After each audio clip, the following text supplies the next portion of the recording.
అదే RTV app వార్తల్ని క్షణాల్లో చదివే అవకాశం ఉంటుంది. ఒక న్యూస్ పేపర్, ఒక టెలివిజన్ ఛానల్ మీ చేతుల్లో ఎప్పుడూ ఉంటాయి. అందరికీ వినాయక చవితి శుభాకాంక్షలు.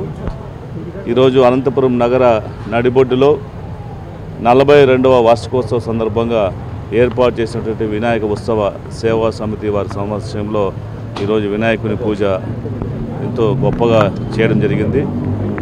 ఈ యొక్క వినాయక చవితి యొక్క పూజా విశేషాలందరూ తెలియజేస్తూ అనంతపురం నగరంలో ఒక వినూత్నంగా ఒక కార్యక్రమం రూపొందింపజేసుకొని తద్వారా నగర ప్రజలతో పాటు చుట్టుపక్కల ఉన్న ప్రాంతాల ప్రజలందరూ కూడా ఇక్కడ విచ్చేసి భక్తిభావంతో ఈ కార్యక్రమంలో పాల్పంచుకునేలాగా ఎంతో పెద్ద ఎత్తున కలకత్తా నుంచి నిపుణులు పిలిపించి సెట్టింగ్ వేసి ఇక్కడ కార్యక్రమాలు నిర్వహిస్తున్నారు.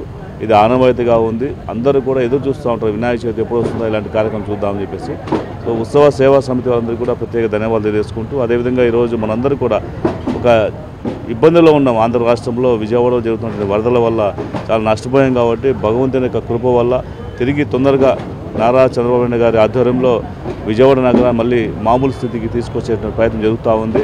తప్పకుండా భగవంతుడు వారికి మరింత శక్తినిచ్చేసి ఈ యొక్క విపత్తుని తొందరగా బయటపడేలాగా ఆ భగవంతుడు ఆశీర్వాదం కోరుకుంటున్నాం. అదేవిధంగా అందరూ కూడా అంటే ఈ రాష్ట్ర వ్యాప్తంగా గత 5 సంవత్సరాల పరిపాలన కాలంలో మనం ఎదుర్కొన్న అనేక సమస్యలని తొలగిపోవాలి, ఆ విఘ్నాలు తొలగిపోయి ఒక మంచి సుభిక్షమైనటువంటి వాతావరణంలో ఈ ఆంధ్ర రాష్ట్ర ప్రజలు ఉండాలి, అందరికీ సంక్షేమం అందాలి, అదేవిధంగా అభివృద్ధి జరగాలని చెప్పేసి ఆ భగవంతుని వేడుకుంటూ మరొకసారి అందరికీ వినాయక శుభాకాంక్షలు తెలియజేసుకుంటున్నాం. ఈరోజు పెద్ద ఎత్తున ఎందుకంటే భారతదేశంలో వినాయక చవితి పండుగకున్న విశేషమైనటువంటి ఆదరణ ముఖ్యంగా యువకులు ఎక్కువగా పాల్గొంటారు కాబట్టి ఈరోజు గ్రామంలో వీధులు ఎక్కడ చూసినా సరే వినాయక చవితి మండపాలు ఏర్పాటు చేసుకొని తద్వారా వినాయకుని యొక్క భక్తి శ్రద్ధలతో కొలిసి మన భారతదేశ సంస్కృతి సంప్రదాయాన్ని ఎప్పటికీ కొనసాగలేక ఈ కార్యక్రమం రూపొందింపు చేసుకుంటున్నారు. కాబట్టి ఈరోజు పెద్ద ఎత్తున మన జిల్లా వ్యాప్తంగా చాలా వరకు వేలాదిగా ఈరోజు వినాయక విగ్రహాలు ఏర్పాటు చేయడం జరిగింది.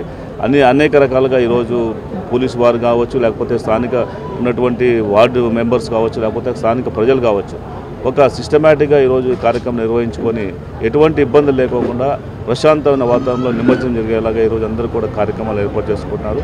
అందరూ తప్పకుండా అవి వినాయకుని యొక్క ఆశీస్సులు పొంది మనందరూ కూడా ఈ సమాజంలో బాగుండాలి, మనందరూ కూడా బాగుండాలనేటువంటి ఒక లక్ష్యంతో ఈ కార్యక్రమాలు, ఈ దైవ కార్యక్రమాలు చేస్తున్నారు కాబట్టి అందరికీ మంచి జరుగుతుందని నేను భావిస్తున్నాను. అనంతపురంలో సప్తగిరి సర్కిల్లో గణేష్ ఉత్సవ కమిటీ ఆధ్వర్యంలో భారీ ఎత్తున ఈ పూజా కార్యక్రమం చేపట్టడం జరిగింది. ముఖ్యంగా ఈ గణేష్ ఉత్సవ కమిటీ 42వ సంవత్సరం ఈ కార్యక్రమం చేయడం జరుగుతోంది. వాళ్ళకి ప్రత్యేకంగా ధన్యవాదాలు తెలుపుకుంటున్నాను. ఎందుకంటే అనంతపురంలో ఏ ఇయర్కి ఆ ఇయర్ ఈ వినాయక చవితిని ఘనంగా జరుపుతూ వస్తున్నారు. ముఖ్యంగా ఈ వినాయక ఉత్సవ కమిటీ ఆధ్వర్యంలో భారీగా చేపట్టడం జరుగుతుందని చెప్పేసి తెలియజేస్తా ఉన్నాను. అలాగే ఈసారి ప్రత్యేకత ఏంటంటే ఈ